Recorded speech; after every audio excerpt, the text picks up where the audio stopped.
is there any difference between junub bathing and the Jumu'ah bathing? Yes, there is. So Jarkuwa is asking about performing ghusl on Friday versus performing ghusl whenever the person is experiencing a major impurity.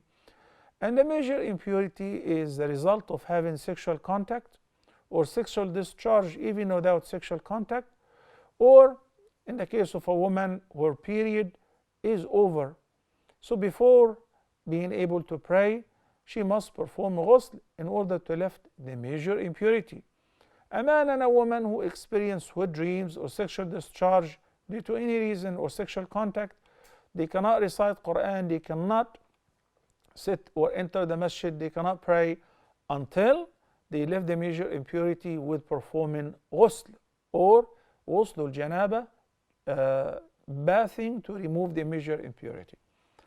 While performing ghusl on Friday, if it was not due to lifting a major impurity, as mentioned earlier, and it is simply to perform ghusl because it is recommended to bath on Friday before going to the masjid, then that is called mustahab, recommended, versus the first type is mandatory.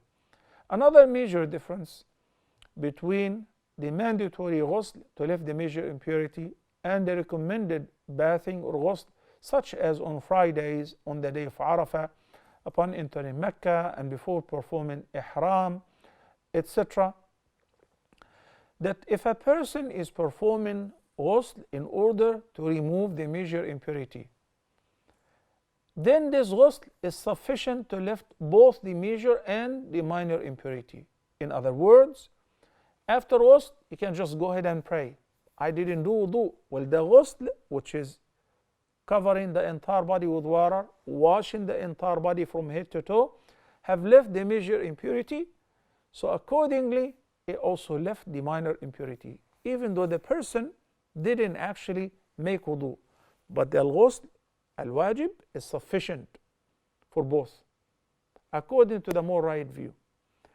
While ghusl, which is recommended, such as ghusl on Friday, on the day of Arafah, or the Eid day, it isn't sufficient to perform ghusl and bath and step out and say Allahu Akbar. In this case, you must perform wudu and observe the order. فاغسلوا بوجوهكم وأيديكم إلى المرافق وامسحوا برؤوسكم وأرجلكم إلى الكعبين. Ayah number 6, chapter number 5, Surah Al-Ma'idah. Why? Because الترتيب في الوضوء فرض. Keeping the order of observing ablution is mandatory. So if you wash the feet before wiping over the head, it's not valid. It doesn't count. If you wash the hands, the arms, before washing the face, that doesn't count. The wudu is invalid. It's fard, mandatory to keep the order. So in the recommended ghusl, you just showered and washed your body. You didn't intend to perform wudu. So you're going to say, well, it is the same in the case of the mandatory ghusl to lift the major impurity. Correct, except for the fact that in the case of major impurity, this ghusl would lift it. So it would lift anything lesser than that accordingly.